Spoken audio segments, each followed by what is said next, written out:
Some of the content covered may be graphic in nature. Viewer discretion is advised.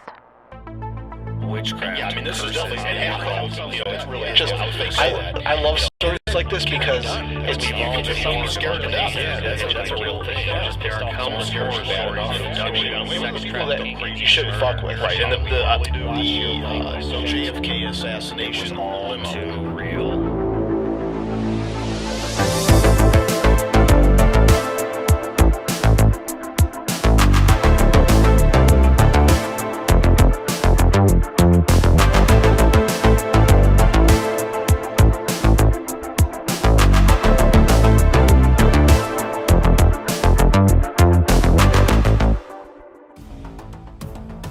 Mistake on the lake, deep within the great American Rust Belt. This is T3TV. I'm your host, Satan, alongside God. my co-host, Dan Morady. Dan, how are you What's doing up? tonight? Pretty good. I'm doing really good. It's pretty hot down here. Buddha, Yeah. how are you doing tonight? Better now, apparently. Well, anyway. Yeah. I knew I was going to go to hell, and I guess I obviously just did. Well, welcome to it. Join the party. Alright. Well, I'm going to go back to our correspondent over here. Back to you, Chris. All right. So anyway. Wow, God, you're terrible. What? What? Buddha is not amused, John. He's got not. nothing to say? Nothing. I got nothing. Yeah? Well, guess what? You won't like me when I'm angry. Wow. All right, I'm done. I'm sorry. How you guys doing this week? Not bad. Oh, it's fantastic. Well, Just like every week. Yeah. Same phony bullshit. Why would you say that? I don't know. I'm just saying. First time since we've been doing the live streams I can actually monitor my audio, so I'm feeling First good. time since doing the live streams we've had Satan, apparently. Yeah. Well, yes, we've got a direct connection down to hell itself. So anyway, well, you know, it's funny because I had this board sitting up here for a while, and I started thinking, I'm like, well, I should be able to monitor myself. I use the board, and the board has stereo out, so I'm gonna give this a shot. And then I realized that there was an effects bay on it, and I was like, all right. So then I called Dan on Sunday. I'm like, hey, can you hop on real quick? And then in the middle of talking to Dan, I just switched over to Satan, and he was like, that's freaking right. So You gotta do the Munchkin one or whatever, the midget okay. one, not big, whatever that other one is. oh yeah, hold on, let's go. Let me do it.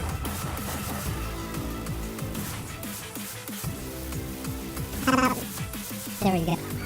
How about now? Hey, Buddha. Got Dude, something you to should- say? You should look up the Alvin and the Chipmunks on YouTube, but they like slow the speed way down, and it literally just sounds like a doom metal band. Well, I've heard the version where it's just the quartet singing. There's a little bit of delay, so I'm getting confused. Yeah. Okay, you need to stop that. That's very distracting. All right, sorry. Nobody's amused. Anyway, so all right, so yeah, but I found out that it had a effects bay on it, so I was like, well, I gotta. We were like, we're gonna do something with it, but not tell you. That's So, that old Behringer, right? yeah. So it finally is getting put to good use. It's not a paperweight anymore. No, it sat in the corner and collected dust for about 3 years. So I'm actually pumped. I figured out how to practically use it. So, all right. So I got some headlines here, and we'll get into it. Let's see here. Do you guys see what Google Earth has done now? They did an update. Now it's Google. This is from CNN, our most reputable news source in the country. Google's latest feature, time-lapse, is an eye-opening technical feat that provides visual evidence of how Earth has changed due to climate change and human behavior. The tool takes the platform's statistic imagery and turns it into a dynamic 4D experience, allowing users to click through time-lapses and highlight melting ice caps, receding glaciers, massive urban growth, and wildfire impact on the agriculture. Have you guys seen this yet? No, I Isn't have that not. what they're? Weren't they piggybacking that off of Earth, a Google Earth, because I know they were at one point they had changed it to where you could go all the way back to like the 1980s and even further He back. just said Google Earth is what's doing that. I didn't hear him say that. Come on, My Dan. fault, Buddha. Get the shit out of your ears. Do I need My to be? bad. I was gonna hope that it's Satan, but no. Sorry. Where's Saddam? Oh, No, Saddam. Wait, hold on. Let me get that back. Hold on. All right, I'm sorry. Anyway, yeah. as I was saying before, I was rudely interrupted. Wasn't it? I mean, like, is that the same thing though? Because that was something different. I mean, I know it was used by Google Earth, but Google Earth called it something different. Well, for a while it had.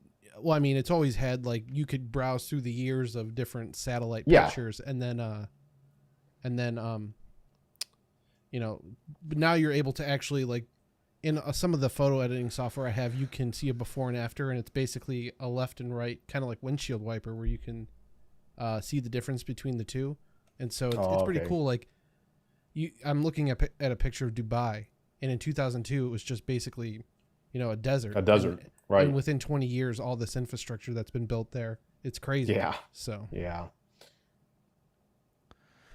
Does it show you dinosaurs? I don't think it goes back that far. It should. Yeah. It should. Google could do everything. Yeah. Actually, totally off topic, but sort of related. So, like, I like animals because they're sweet. And there's I was listening to this. Thank you. I was listening to this thing, and there's like a shark, and I don't remember the name of it. It's called like a green lake shark or green something shark, and they're still around now, and they actually live like 500 years. And they said they're like, direct descendant of some type of dinosaur, but they're still alive now, and they've literally found them to be like 500 years old now when they're still alive. So you're saying that they've lived for 500 years? No, that's not quite what I'm saying. Well, what are you saying? That they lived for like 500 years. Well, all right. There you have it, folks. In other news, and this kind of ties into some animal things, scientists, and this is from, nature.com. Scientists have successfully grown monkey embryos containing human cells for the first time. The latest milestone in a rapidly advanced field has drawn ethical questions. In the work published on April 15th in the Cell, the team injected monkey embryos with human stem cells and watched them develop. They observed human and monkey cells divide and grow together in a dish with at least 3 embryos surviving to 19 days after fertilization. In quotes, the overall message is that every embryo contained human cells that proliferated and differentiate to a different extent, says Juan Carlos Ipsuza Belmonte, a developmental biologist at the Salk Institute for Biological Studies in California, and one of the researchers who led the work. So again, they're growing, for lack of better words, hybrids with primates. And so, you look at the chart of, the growth of man. And so are they trying to create that gap that was there between, humans and primates? I don't know. I actually saw something about that where they said like back in the 40s or 50s, I guess there was research where there was a lab in Florida that had actually done that prior, well before they're doing it now, that had actually done that successfully. And when they would, get it to take, they would exterminate it because obviously they're not going to let it go full term. But there's allegedly like one that. But why not? I mean, okay. Why start it to not finish it? I'm just asking. Well, I mean, do you want? I don't know. Is that too much playing God? You're literally creating. Well, they started it. I don't know. Well, no. I mean, why do it at all? What's the point? Yeah, I mean, you got a point there. Yeah. Like you see what? That, Go ahead, Dan. Go ahead. I was going to say, did you see the video? Did you see the video of the ape playing Pong, or monkey, whatever the hell it was, playing Pong? I didn't watch it, but I saw the thumbnail of it. Yeah, it had something to do with Elon Musk. I don't know if I didn't read the story, but something about he transplanted something into the brain of the monkey or something. Did you see anything about that, John? No, I haven't seen anything like that. He probably put his Neuralink in there. That's crazy, dude. I watched something about that the other day. That is. I'm good on that. That is too much, man. Yeah. All right. People are already so fucking stupid and living with a crutch. Like, I understand the concept of it, of like being able to like bring back people that are paralyzed and shit like that, like give them nerve sensations and shit by basically bypassing the broken nerves and that thing stimulating with its own impulses. Like, that is amazing. Like, that is awesome. I'm not cool with like the essentially being hooked up to the internet, you know, and everything is just there. Like, I'm good on that, man. No, I'm with you. I just happened to look it up. You guys are right. It says Neuralink's monkey can play Pong with its mind.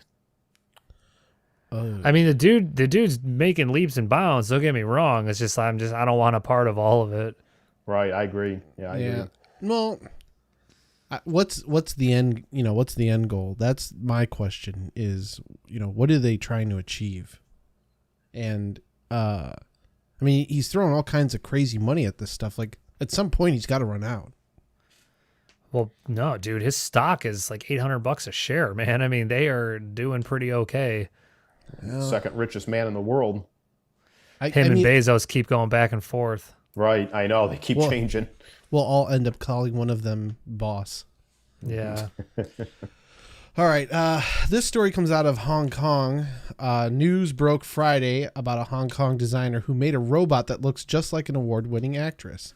I'm going to cut over here to the picture. Keep an eye on the feed, but I won't say who it is. You tell me who it looks like. Although Ricky Ma, the robot's creator, wouldn't name the actress he modeled the bot on, choosing instead to call it Mark 1, it took Ma 18 months and over $50,000 to complete the project, which he constructed on his patio with a 3D printer and software he taught himself how to use. Have you guys seen it come up in the feed yet? No. Yeah, it just came up. All right, I so have absolutely no. What's that? He does it completely himself. Yeah. He built a robot and 3D printed. I'm gonna say Scarlett Johansson if I had to guess. Oh, dude, it is creepy how much it looks like her. I mean, like it does, but it doesn't. Wait, so you were able to see it now?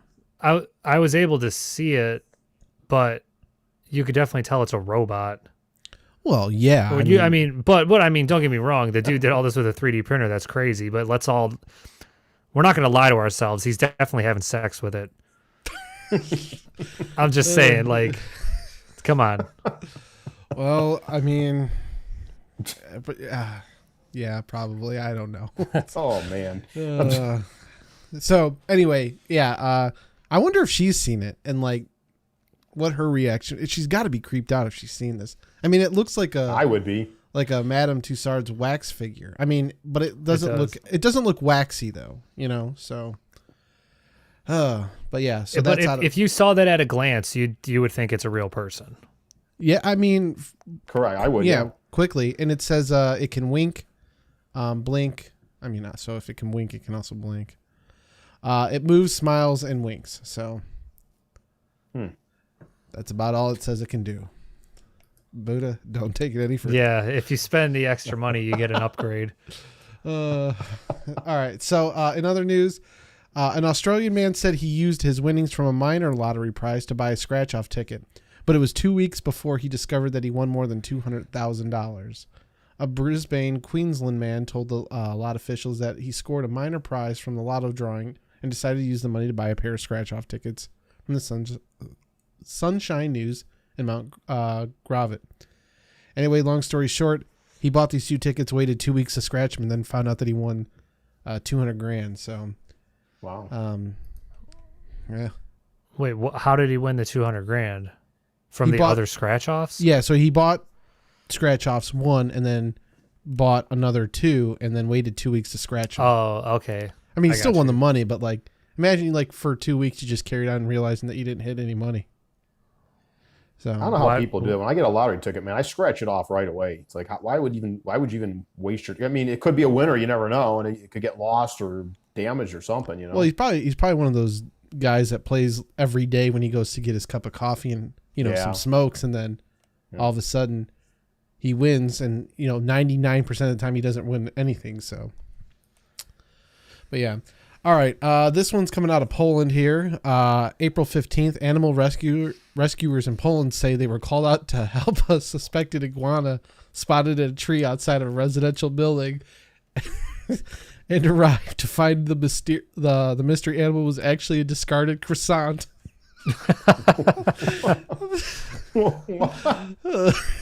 Somebody threw a croissant.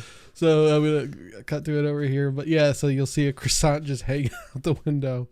The Krakow Society for Protection of Animals, or KTOZ, said in a Facebook post that the woman recently called the organization to report a mystery creature that she suspected to be an iguana lurking in a tree outside the building.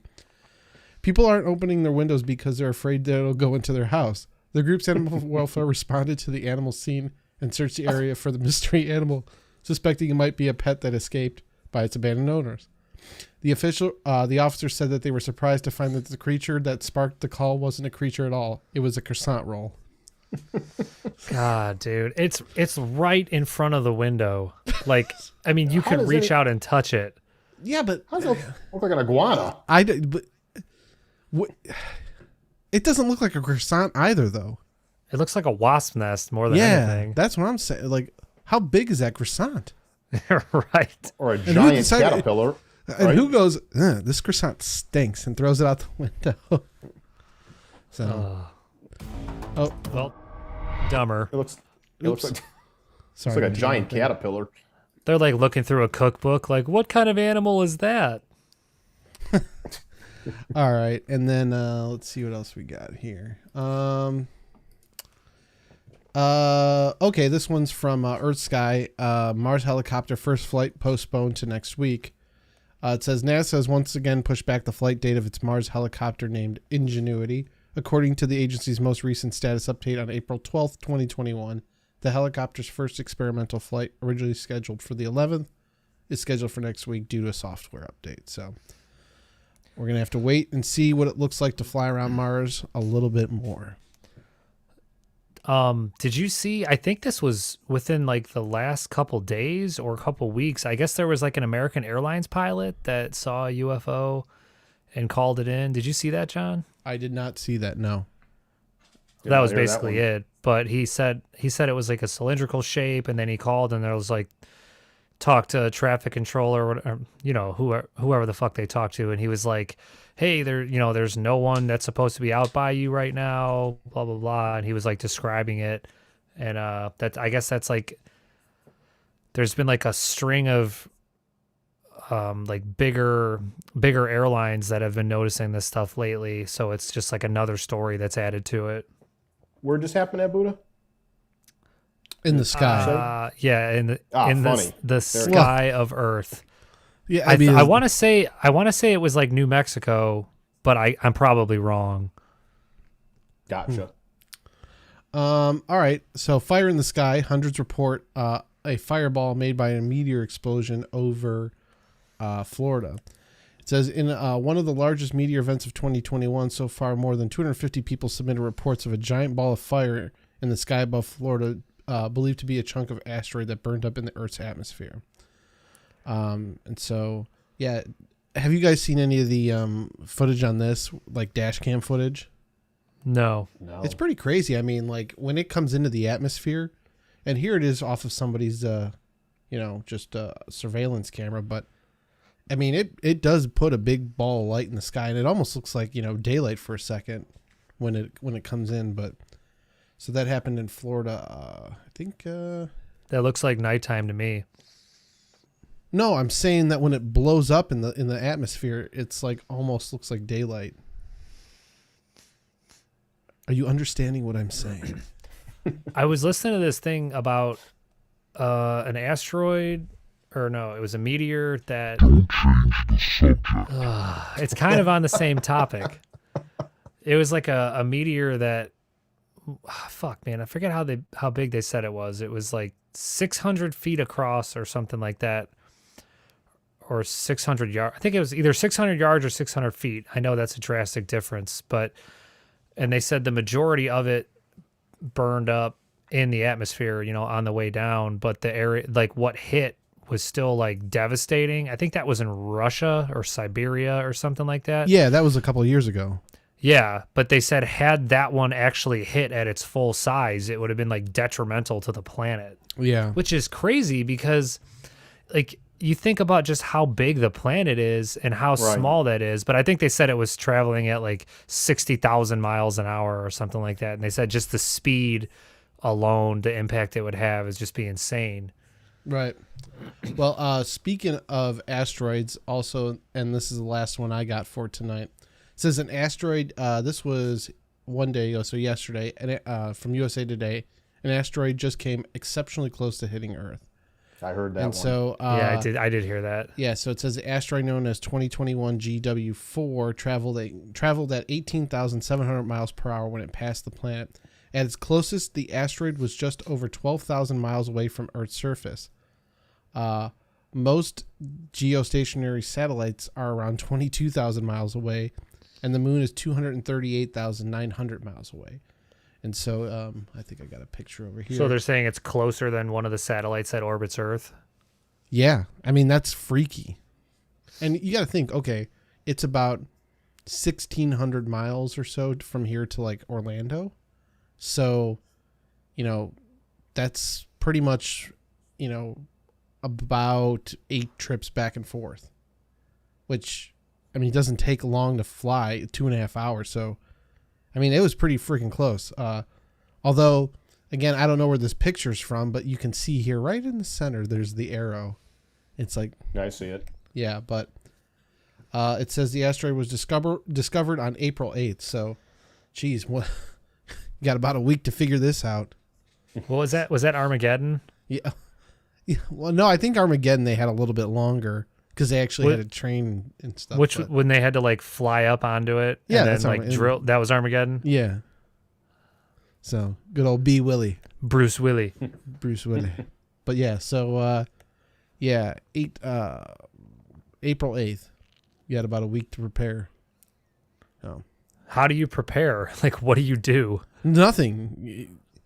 Do you imagine the chaos that would ensue if they're like, well, it's coming? Everyone would just go buy toilet paper. Right. They would all insist that you still need to wear a mask and social distance. We know the asteroid's going to destroy the planet, but we all need to be safe. Yes, we need to take special precaution. I keep clicking the wrong one. All right, so that's all I got for tonight. Speaking of like asteroids and satellites and stuff, have you ever heard of that black satellite, John? No. Is it owned by a specific company? No. Well, that's the thing is they don't know who put it up there. I guess there's been like this satellite that's been orbiting Earth for years, and they can't figure out whose it is. They don't know whose it is, and they've gotten transmissions before, but they don't actually, like, there's no one that's ever come out and claimed it. So then of course, the big thing is, oh, well, this is an alien whatever that's been there to help monitor Earth and this and blah, blah, blah. But, I mean, there's no way to obviously prove that. And it's not like you can just be like, hang on, let me jump in my spaceship and fly up there and I'll check the tag, so. But that satellite belongs to me. I'm monitoring Earth. Nice. What? I was going to say, what? You ever think can't about own satellites? All right, I gotta stop it. I'm sorry. you never think about though. The cheese factor has gone up way too much. Sorry, Dan. Sorry. It's all right. Talk about the chaos of what you just mentioned. Imagine if just a shit ton of asteroids knocked out thousands. I don't know how many satellites are up there, but just hundreds of satellites and just took out internet access and took out all kind of access that we need. Generally, satellites an asteroid's for. a lot bigger though. Like an asteroid's like a pretty giant piece of space, material. But yeah, well, I get what you're saying though. Imagine the chaos that would happen if people lost their internet for a month or 2 months or 3 months. If literally I never would happen, but if a shit ton of asteroids just destroyed all the satellites up there. The crazy thing, actually, the world would literally go into chaos, and not even because everyone's stupid and they can't live without it. But I mean, just think of the commerce that's done on the internet.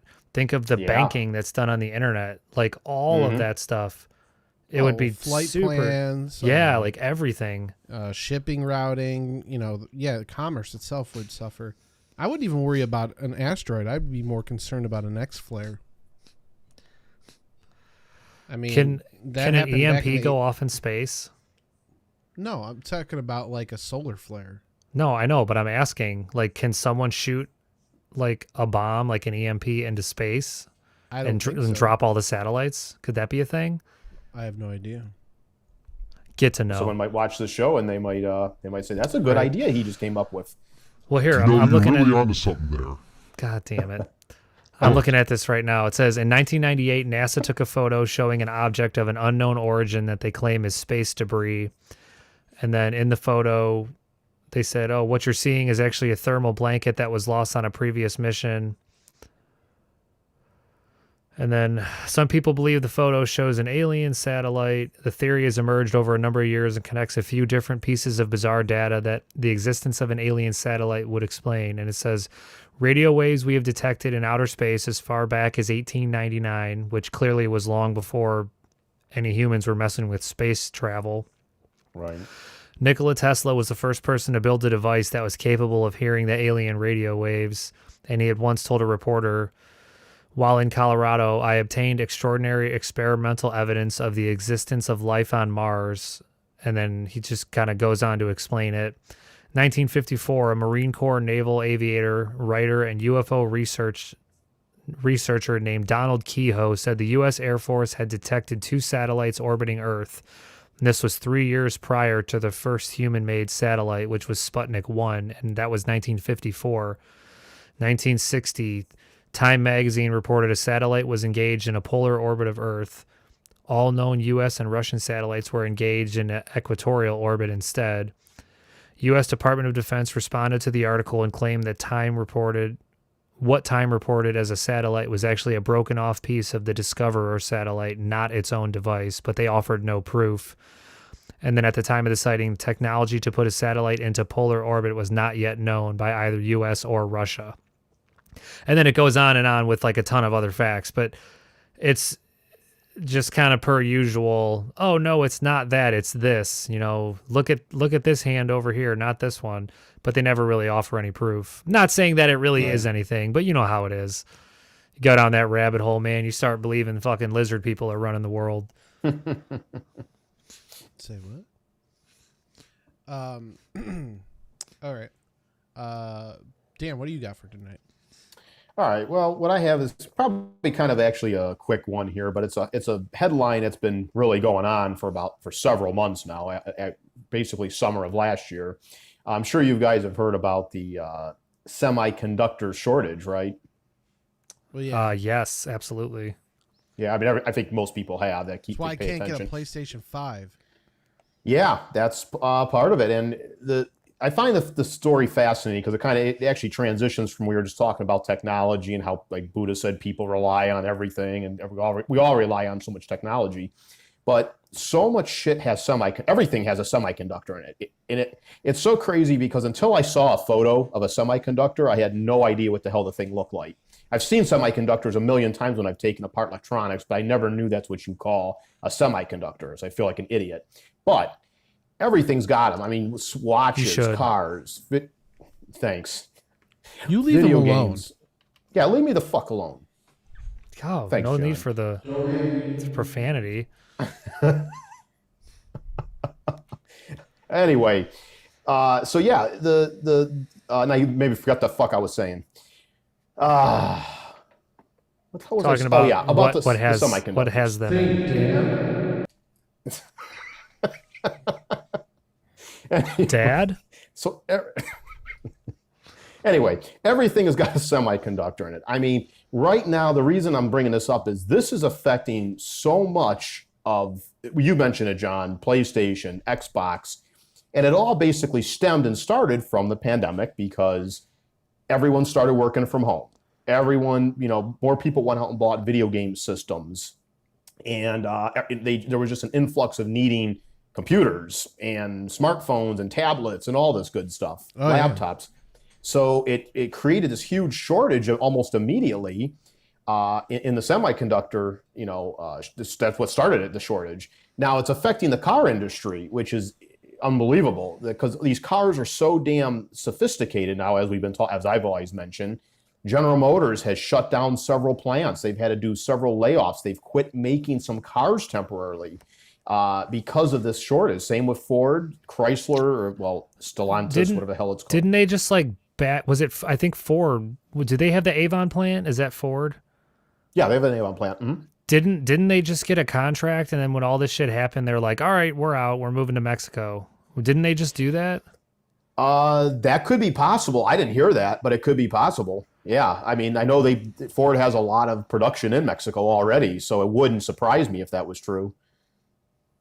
But yeah, it's amazing how it's affected so much of the world. Like I said, car industry has, I think they said estimate of $10 billion the car industry is going to lose, which that's a lot. I mean, that's a lot of money, $10 billion, because of this whole conductor shortage. And that's one reason you're having a trouble, like John just said, getting PlayStation and Xbox if you wanted one. That's one reason, because not just because everyone wants them, but because they don't have enough chips. And the chips are they're set up in a level of importance.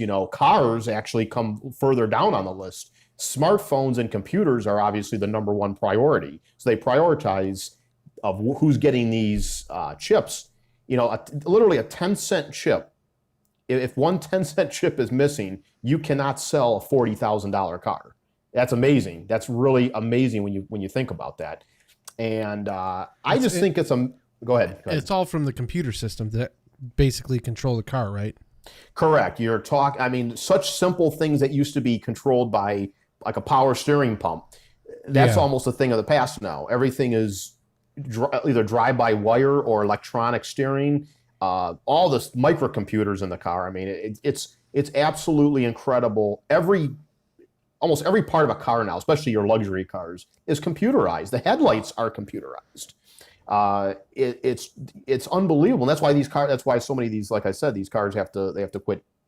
General Motors, like they're still making their pickup trucks because that's their most profitable vehicle they sell. So the chips that they have, they're using them on the trucks. But like the Malibu, the Camaro, a couple Cadillacs that aren't maybe the best sellers, they actually quit making those cars completely because of this. And you got to give props to Toyota, which I usually rarely would ever give props to Toyota, but they actually saw this coming and they stockpiled a shit ton of semiconductors. So they're not having this problem right now. They're selling cars, they're not having to shut down anything. They're not having to, Well, they're also coming from the country that produces them. No, that's a Japanese country car. Yeah, it's a Japanese car, and yes, it is. Yep. But excuse me.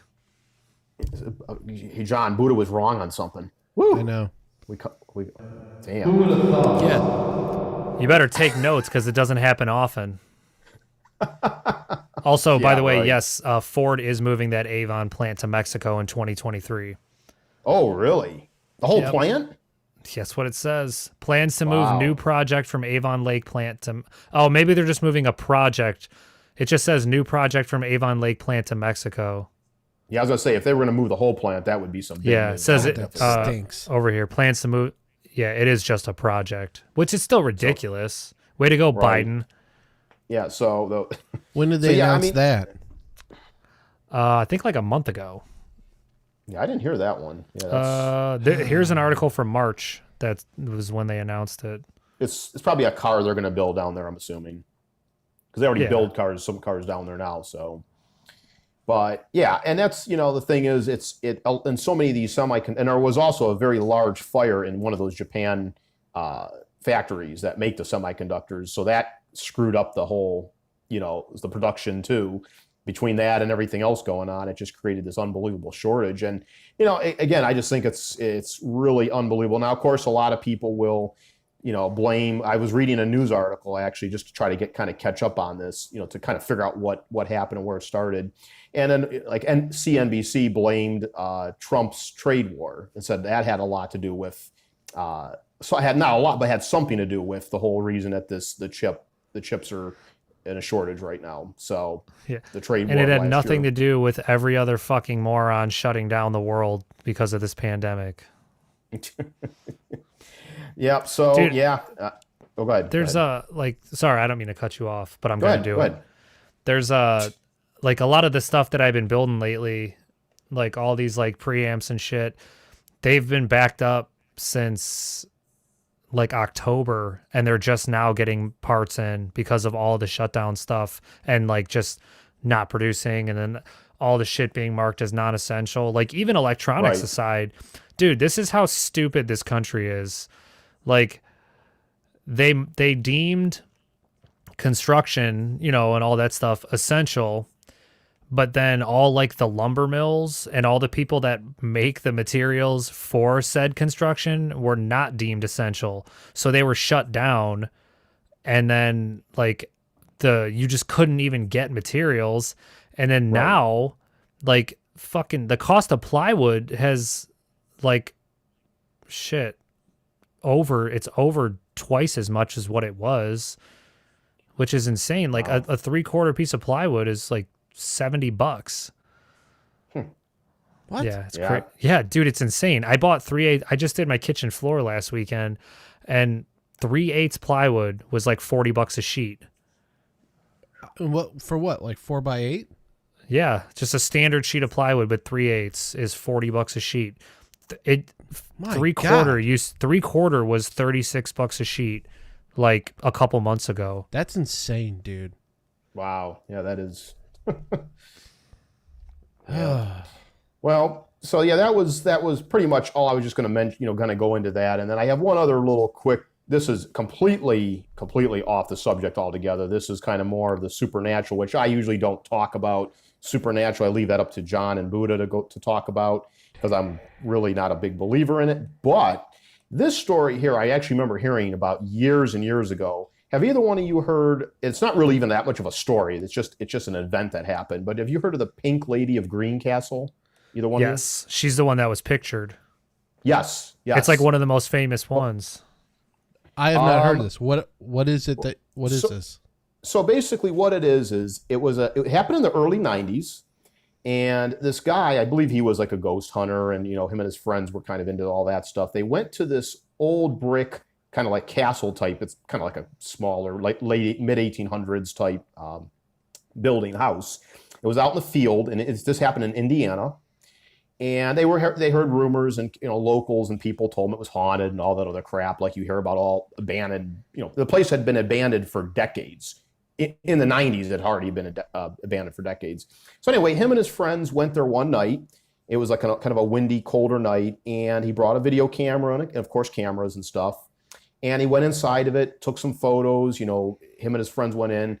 When he was in the house, he started. He said he had this unbelievable feeling like his heart. He could hear a heart beating. It wasn't his heart. He said, he felt like somebody was grabbing him or hugging him or whatever, and he felt almost sick at one point. So he ran out of the house, and he took some photos of the outside of the house. And again, this is at night.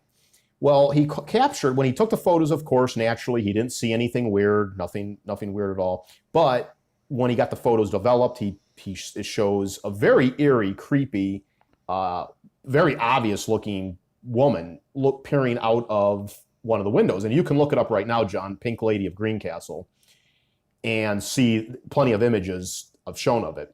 Well, what makes this strange too is because a little more weird. Me and I think Buddha, you said it a couple weeks back, how anything that happens now, anything, a video or photo now, or even in the last 15, 20 years, I don't even bother. It's probably been fake, altered. There's actors involved. I don't believe in any of that shit now because technology has just moved up so much. But this happened in the early 90s.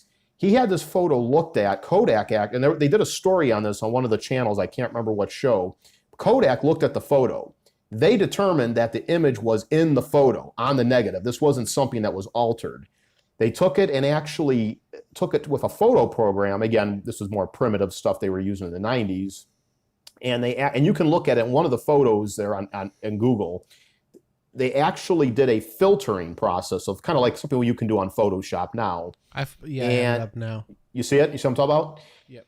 And you can actually see what looks almost like a skull behind the window there in this image. So you can see that this was not altered. Literally only one thing. Yeah, there you go. Yep. And it's kind of cut off on the bottom there, but on the screen. Oh, there you go. You're showing it. Yeah, you're moving it there. So that is, to me, that is strange as hell. And the only explanation would be if the guy set it up as he put somebody up there, somebody up there to actually be behind the window and say, I'm going to take a couple photos. I'm going to pretend you're a ghost. But I've seen an interview with this guy, and I don't know if I think he might be still alive. I can't remember his name, but he seemed really unique, not unique. He seemed legit. He seemed like he was legit. He didn't seem like a goofball. He didn't seem like he wasn't in it for money or anything like that. I don't think. But I just think this is one of those stories that is just creepy as hell looking at that, seeing that image. And there were some other photos too. If you look, they went around the house. They saw some other images, and a relative of the lady, the mother, at the time in the 90s, this woman looked like she was 80 years old. She said that looked a lot like her mother because her mother grew up and her sisters grew up in that house. And she said that she thought that was possibly her. Now, they tore the house down soon after because, of course, when the media got a hold of it, all kind of ghost hunters were starting to go there. So the farmer that owned that land, he bulldozed the house and put it in. Now there's a cornfield there where it was at. But anyway, I thought it was an interesting story because of the fact we had talked about, altering photos and how easy when someone wants to talk about believing in ghosts and spirits and all the other crap, you can't believe in any of it because so much of it is, fake when you're looking at it. This one here kind of gets my attention. Yeah, I've seen this one before now that you mention it. And I brought the photo up, but yeah. It's very odd, that face in the computer, dissected image. Yeah. Yeah. And like I said, literally in Kodak, and they even had an executive but an engineer from Kodak at the time that looked at the photo, and he came right out and said, that's in the photo. That's not altered. So, I mean, right there, you've got, unless the guy put an actress up there and did some amazing lighting, unique techniques rather. That or like a Pepper's Ghost effect, where they reflect images off of mirrors to make them look like ghosts. They do that at like haunted houses and Disney World and stuff like that. Right. Something like that possible, and then he would still have to worry about the lighting at night. So that's pretty much all I got. I don't know. Buddha, what do you got for tonight? So have either of you guys ever heard of the ship, the SS Orang Medan? No. It's like this is a really brief story, but it's kind of interesting.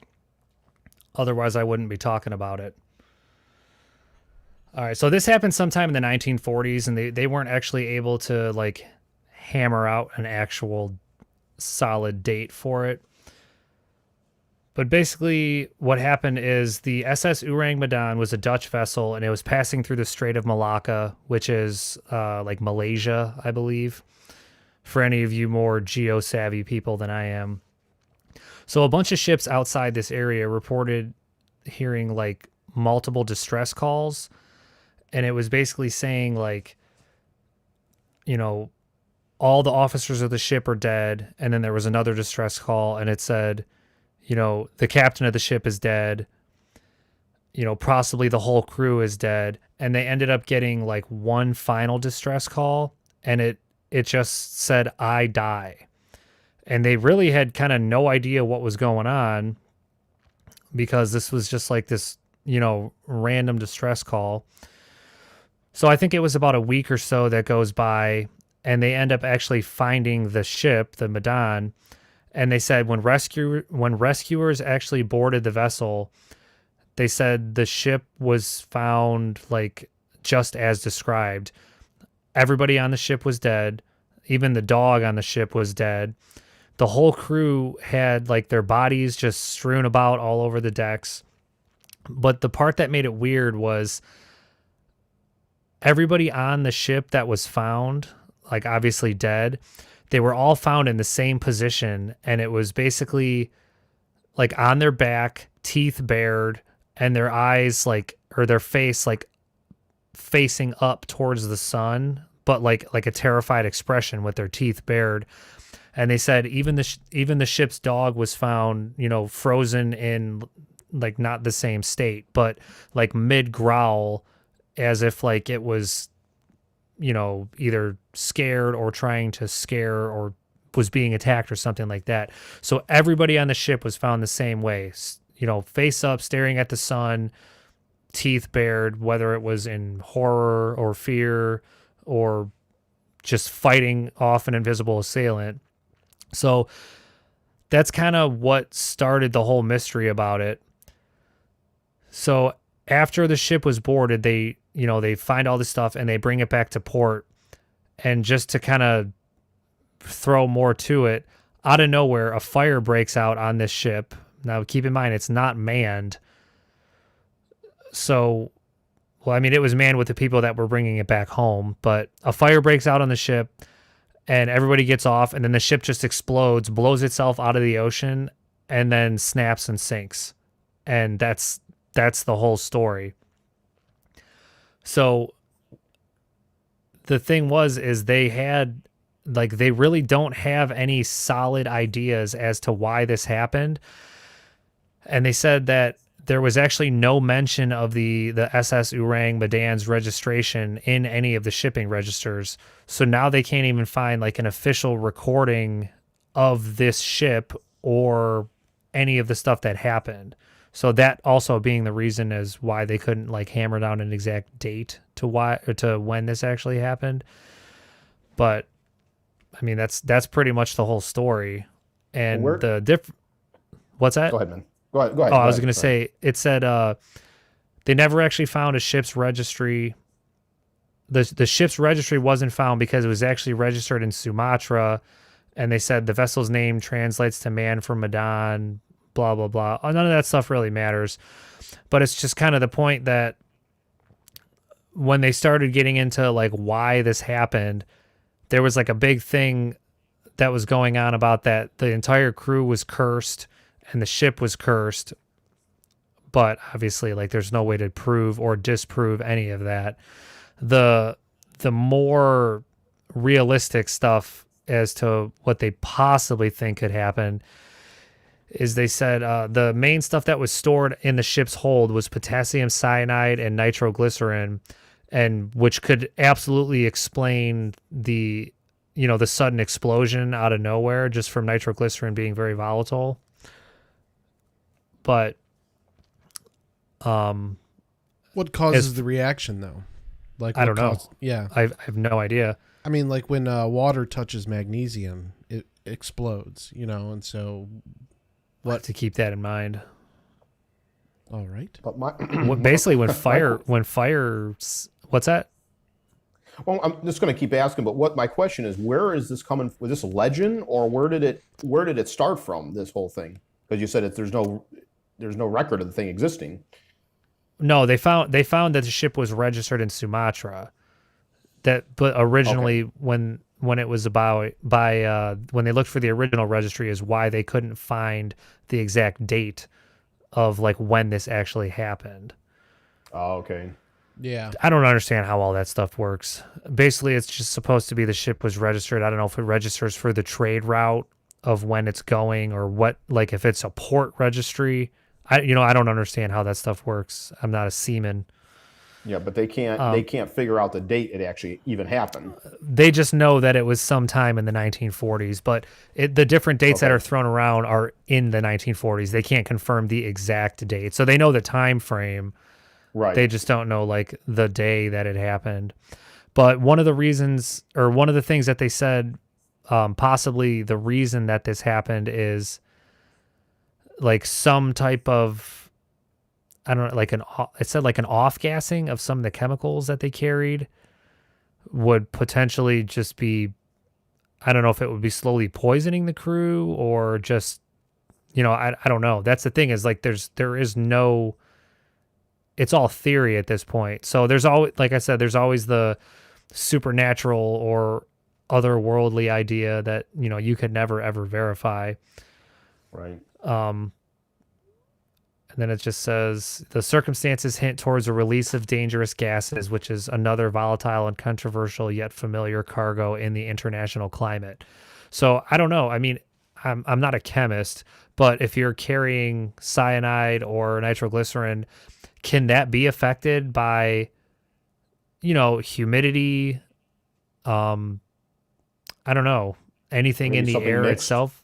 Yeah, that's what I Maybe mean. something- Like what if it was something dumb that they had on the ship that they just, even if it's like some type of drink or something that got spilled or got into a chemical that had a reaction that, they otherwise didn't know about or clearly did it on accident.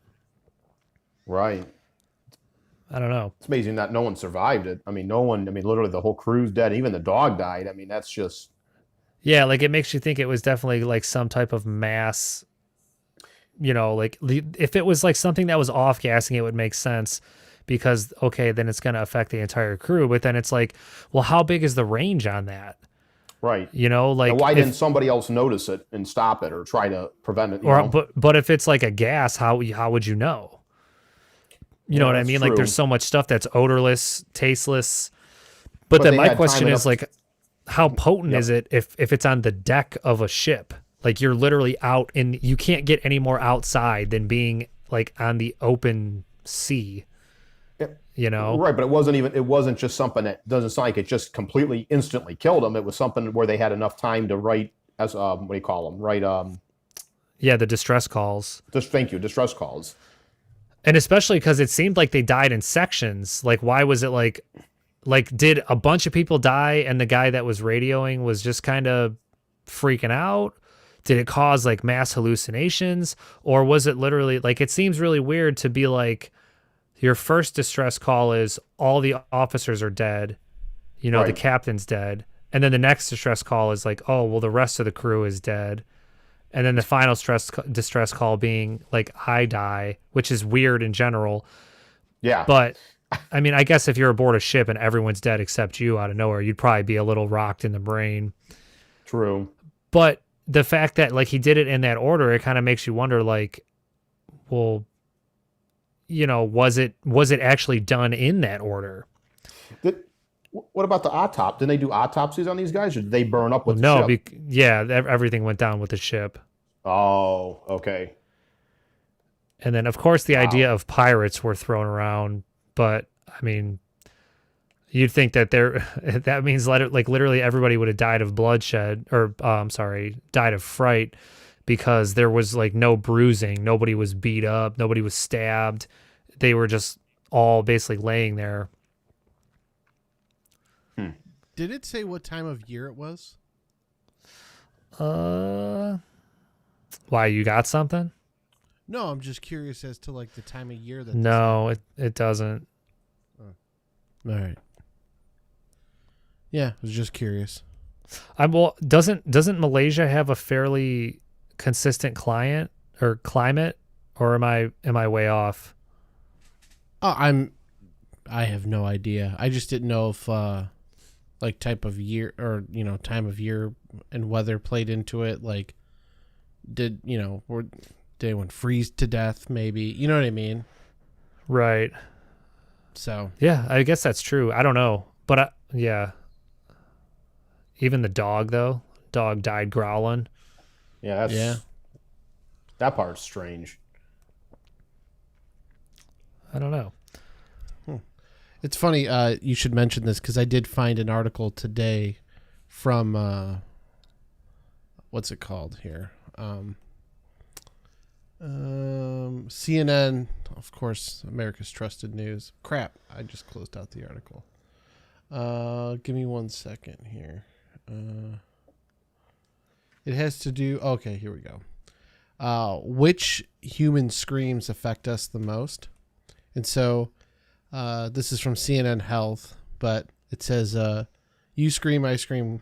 We all scream, not just for ice cream. Of course, they had to write something like that. Anyway, it says, what type of humans emote in, they said, 6 emotional dimensions. Anger, fear, pain, pleasure, sadness, and delight. Whereas like most other animals only scream for anger and fear. So it says, so they ask the question, well, what, if you were to take a guess, what do humans identify most with when they hear a scream? Or, what scream would be better? Like if you heard a scream, how could you decipher it from what type of scream it is? Like which one would be the quickest for you to decipher? A scream of passion. And Dan, your guess? I would say, a scream of fear, or someone scared the hell out of somebody. Well, if Dan, I have to say, you are wrong. Sorry, I'm trying to work this in as much as I can just to get it out of my system. No, Buddha, you are correct. It said, which type of scream do you think humans would be faster at deciphering? If you picked alarming screams such as anger, fear, or pain, you'd be wrong. An associate professor in the Department of Psychology at the University of Oslo in Norway, it says the study found that people or humans respond quicker to screams of delight or pleasure. So, Buddha, there you have it. I always scream when I'm by myself. Go ahead, Dan. I said Buddha was right 2 times in one day. Woo. I know. Man. Buddha, you are the champion. Wow. I'm sorry. Dude, this is going to be the worst episode ever because I just keep throwing these weird things in here. What else do I got here? Let's see. I got this one here. It's kind of weird. You can talk in reverse. Let's see what else. What else do I got? There you go. Somebody got a phaser pedal for Christmas. Or a flanger. All right. People are going to get bored already. I'm bored already. Yeah, nothing's Better than good old Satan. Satan's back. Good evening, everybody. Okay, you're done. You're fucking cut off. I'm sorry. But yeah, You that can't cut him off. You can't cut him off, Buddha.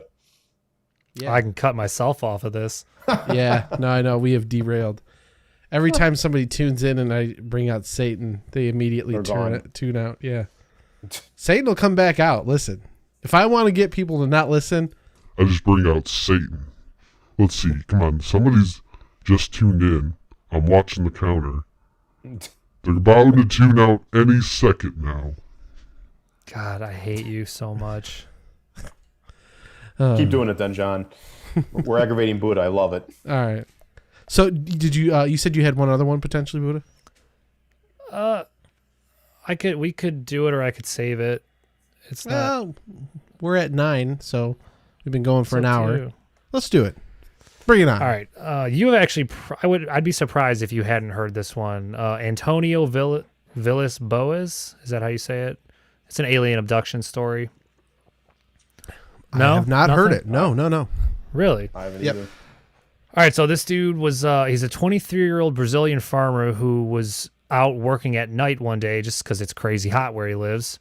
October 16th, 1957, said he was plowing the fields near São Francisco. I'm going to butcher this. I don't know how to. He was in Brazil. Okay. He was plowing the fields somewhere in Brazil when he described what he saw. What he saw was described as a red star in the night sky. And basically, according to his story, he said the star just kind of comes up on him in his position, getting bigger and bigger, till it becomes like a recognizable and egg-shaped craft with a red light. And the craft begins descending to land on the field, extending 3 legs as it did. And at that point, he runs away because he's freaking out, doesn't know what's going on. Says he first attempted to die leaving the scene on his tractor, but his lights and engine died after traveling only a short distance. So then he gets off, runs away, and ends up being grabbed by 1.5 meters. So like about 4.5, 5 foot tall humanoid who's wearing gray coveralls and a helmet. Says his eyes were small and blue, and instead of speech, he made bark or yelp-like noises. And he was joined by 3 similar beings that they then dragged him inside their craft. So once inside the craft, said he was stripped off all his clothes, covered with like some weird gel, and then led into another room through a doorway that had red symbols above it. He actually was able to reproduce those symbols. Sorry, he was able to later reproduce the symbols for investigators once he was being talked to about this. So in this room, it's like the typical, they took blood samples, and he was then taken to a third room, left alone for about a half an hour. Some gas was pumped into the room and said it made him violently ill. Shortly after, he claimed he was joined in the room by another humanoid who he was able to make out was female, attractive, and naked, about the same size as the others. The hair on her head, well, none of that stuff matters, but it says he just needed to state that Boas said he is strongly attracted to women, and he later had sex with this alien. The alien looks like a hot guy. You're right. We better have sex with it. Anyway, so he says he has sex with this alien chick. During the act, he noted the female did not kiss him, but instead nipped him on the chin. When it was all over, the female... What does that mean? I don't fucking know, man. I ain't an alien. Like she bit him? Well, how do you I guess. Maybe she like nuzzled him, bit him. I don't know. How do you dude. justify an attractive alien? Well, she said How it's did he- humanoid, Dan. Like it looks like a human. Well, okay, if you want to go into the Well, actual blue eyes? description, if you want to go into the actual description, it says the same Yes. height as the others, which would be about 5 foot, small pointed chin and large blue cat-like eyes. The hair on her head was long and white, somewhat like platinum blonde, but her underarm and pubic hair were bright red. So she worked at Hot Topic. That's basically what we're getting at. So, but basically he said, so all this stuff, stop it. You wait till I'm done. It says so basically when they Just were done with commenting on the matter. Sorry. when they were done with the deed, the alien basically got up and kind of rubbed her stomach and gestured, essentially like saying that she was pregnant. Thanks. Well, No. This is hey, thanks. Later. yeah. Well, then it said like he took this as I'm pregnant and I'm gonna take our kid and go back to space, and this is gonna be a space baby. So anyway, so it says the females seemed relieved that their task was over because apparently he's not that good. And Boas himself said he felt angered because he felt that, oh, okay, this is just getting ridiculous. He's just stroking his own ego. Yeah. But anyway, he was given back his clothes, taken on a tour. Did Dan laugh more at Satan or this story? Right. I think this story's got me going, man. So it said he was then given back his clothes and taken on a tour of the ship by the aliens. During the tour, he attempted to take a clock-like device as proof of his encounter, but was caught and prevented from doing so, and then was then escorted off the ship, watched as it took off. So he gets off the ship, they leave, he goes home and realized that 4 hours had passed during this entire thing. And through his entire story, he always stuck to everything that this happened. But following the alleged abduction, he claimed to have suffered nausea, weakness, headaches. He had like some type of lesions on his skin. This is the part that's kind of crazy is they said when they actually examined his skin, not only did he have like these, just lesions and bruising, he had burning sensation in his eyes, which appeared to go on for months and eventually have developed like little like nodules or nodes, which then turned into like a painful to the touch and leaking like this yellowish waterish discharge. And then the surrounding wounds presented a hyperchromatic violet tinged area. And apparently that stuff was all linked to him actually having radiation burns, which that's like one of the big things that kind of leads credibility. Well, you could call it that, but like, how else, if you're working on a farm, do you get radiation burns? And then, like I said, the whole thing about him just not changing his entire story. He died in 1992, but through that entire time, his story never changed. It was always the same. So, and then like he had a bunch of different interviews and was talked to by a bunch of people, but one of the big things was that him kind of just being touted as like a peasant, not that intelligent. There's no way he could have made this up. And I don't know. There's the whole thing of he was a dumbass and he made it up, or he couldn't make it up. And then the other part of it is, well, that's not true. He clearly just had a wild imagination, because he eventually became a lawyer. So I don't really know how dumb he could have been. But Wow. I believe this stuff this was like one of the big cases that happened before like the Barney and Betty Hill thing. This was like one of the big ones, because this was 57. This happened. So the big thing being that once he was found, he had the radiation burns all over his body. Once he got in contact with like other UFO specialists and whatnot, they kind of said that was like par for the course with these type of abductions. But I mean, it's not like any abduction really ever has any solid proof. Right. But I don't know. What do you think, Dan? You think it's bullshit? I mean, I was until you mentioned the radiation. I mean, if there was an actual doctor that said this guy's got, has radiation damage or whatever, that part's a little strange. I mean, the rest of the story sounds hysterical. But the female alien and he got her pregnant. And, Buddha, what's the like the shell that they test for houses around here that emits radiation? The shell? Yeah, it's like a type of like shell or fossil or some like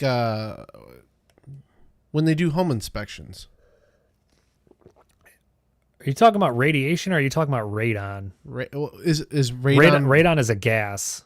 Oh, I didn't know if that was like radioactive. No, I don't believe so. All right, well, radon. I'm sorry, got him. Yeah, not the same thing. Look it up. This weekend. Stupid. Yeah. Damn it! I wanted it to be my reverb. Radon is a chemical element and atomic number 86. It is radioactive, colorless, odorless, tasteless, occurs naturally in minute quantities and as an intermediate step in the normal radioactive decay chains through which thorium and uranium slowly decay into lead and various other short-lived radioactive elements. See, there you go. You learn something new every day. So I wasn't wrong. So what are you trying to say? This dude was just like No. hopped up on fucking radon? Yeah, I mean, could he have been in an area where there was just high radioactive, like, not I don't want to say content, but you know what I'm saying? Well, I guess the better question is, can you get burns from radon? That I don't know. Let's look that up. Yeah. It just says well, there's radon poisoning, of course, but it says generally it's in the air around you, but usually in very small amounts that aren't harmful. I'm just saying it's something similar, maybe. You know what I mean? Like, it doesn't have to be that exactly. my one question would. Oh, go ahead. No, go ahead, Dan.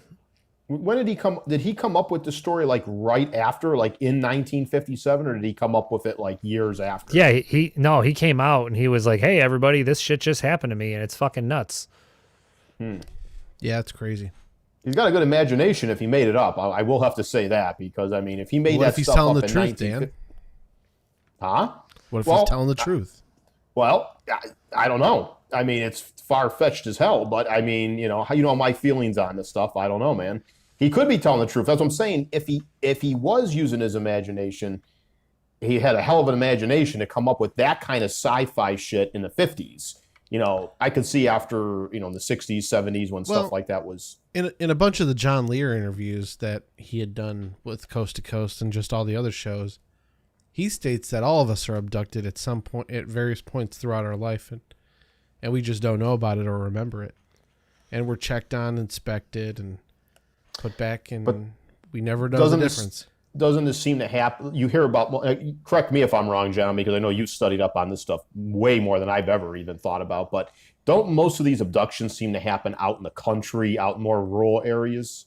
I mean, again, Well, Dan, yes. you tried flying a fucking flying saucer in the city. Yeah, that's a good point. That's a good point. Yeah, but I've heard things that it's interdimensional too, so that, it doesn't necessarily have to be seen physically here. I mean, they could use dimensional, trying not to sound crazy here because, again, people, like I start talking about the stuff and then people think I'm a wacko. But, they could use portals, or dimensional type warping to, extract you from where you're at and pull you through and then put you back. I guess my thing too is now, especially now, obviously this can't be said for the 1950s or 60s or even 70s, but right now in the last 10, 15 years, everyone's got a cell phone pretty much. Everyone's got a high tech.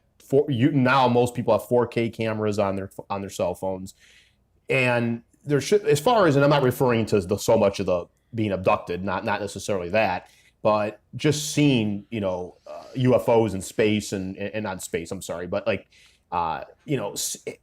with all the technology we have around us now, there should be much better photographic evidence now. Well, of here's my logic behind that, and you make a good point, but think about it like this: a lot of the sightings and talk of the government working with ETs and all of that kind of stuff happened during the atomic age. And by that, I mean, when atomic weaponry, when we were studying atomic energy, when we were developing it. And so the reason that the theory behind that is that once humans became, I don't want to say became, but we're able to use energy on the atomic level or conjure it on the atomic level through, like the A-bomb.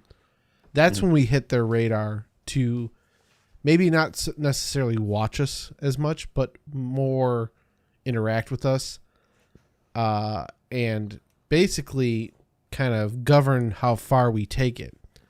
I think the thing that you need to kind of watch now is that all the stuff that's going on in the Middle East with Iran developing and enriching, what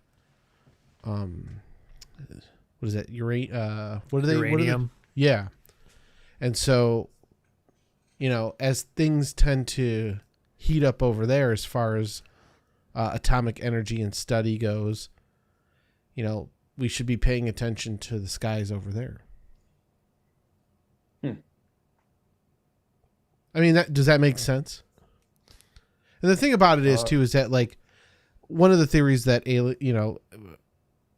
Bob Lazar and the stuff that he was saying back in the 80s is that to traverse, I don't want to say like the universe or space, however they do it, or, however far they're coming it's done through a wave where instead of, think of it like a carpet that's laid out in front of you. All right. And that carpet's 6 foot in length. They're using a gravity wave to basically pull that space and compress it in front of you. So when you take a carpet or a rug and compress it in front of you and walk over it, you've pulled the rug closer to you, you've bunched it up, and you've essentially still walked over 6 feet of material. But because it was bundled up in front of you, that is how they're able to traverse space so fast, is that they're able to compress space in front of the craft to basically hop over it and do it in an instantaneous manner. Does that make sense? Yeah, I guess. I don't know how that guy came up with all that. Well, they use the element 115, which is able to create enough energy to take particles and compress space in front of it to hop over it. Very interesting. Well, so that would explain why. I mean, are we going to go back to what I was asking? Is that how people aren't able to get good photos and good, stuff of these? Well, yeah. I mean, think about how fast they take off. I mean, it's in a blink of an eye, compressing space in front of you. I mean, you're still traveling, hundreds of thousands of miles per second, but because you're bending the space in front of you, it's as if you're skipping over it, as opposed to actually maneuvering through it, if that makes sense. I've lost you, haven't I? Yeah, my brain isn't that. I'm definitely not that smart. That's because you never made it with a space chick. That's true. That's yeah. Where you been? So, I know. All right. Well, I don't know. I think I've gone off the deep end enough for tonight. You guys have anything else? I do not. Yeah. No, I think we're pretty on there. All right. Well, then let's land this son bitch. Let's see here. Got to bring this up. Can't hear it. Can you? I don't know. Is the song I got one going? question, Buddha, before you see the song going, but I can't hear it. What the fuck are you talking about? The music in the background. I don't hear anything. Yeah. He's getting abducted by an alien right now, Buddha. No, I'm not. Right. It's going, but I don't I'm hear not. it. I don't hear it. Where's What it were you at? going to ask me, Dan? I was going to ask you, did this guy have kids later on? The guy that got abducted? I believe so. Yeah, I believe okay. he ended up getting married and all that jazz. I just wondered if it if it affected his reproduction system or anything like that. Well, apparently not if he made a fucking space baby. No, I guess, yeah, no. I meant after the fact, though, because he obviously had kids. Well, I don't know if he had the kids before or after, but I guess it doesn't matter. I was just wondering if he was able to. How do you think fucking superheroes are born, bro? Yeah. That's what Star-Lord from Guardians of the Galaxy, he was half human. No, his dad was a god. Yeah, but essentially a interstellar planet. god. Yeah. See if this thing works now. Come on. Not working. There we go. All right, now it's working. Now I can hear it. Sorry about that. It was going earlier. I just didn't hear it. New toys, new technology. I don't hear it. A technological sizzle, as they would say. Oh, there it is. Now I hear it. Yeah. Yeah, see? All right. Well, you guys got anything to close down with or no? If you see space chicks, send pics. All right. Dan? There you go. I agree with that one. I can't send us some photos of UFOs if you can. Take some photos and videos of them. That's all? Send Dan pictures can of your believe 'em. red pubic hair. Oh, come on. Oh, God. That's enough of you, Buddha. I've had enough of you for tonight. You're going to have to Alright. keep that voice from Nothing? now on. Yeah. No, we're done. Satan's coming back next week. I'm telling you right Good. now. Good. All right, for Dan Rady, Steve Gibson, and Satan, this is John for T3TV. Tune in next Thursday if life allows it. And we'll be back with another exciting edition for you to stream live. Maybe join the chat, say something, anything at all. Hopefully we'll get a call-in number back here again soon, when I feel like paying for it. Until next week, say goodnight, Buddha.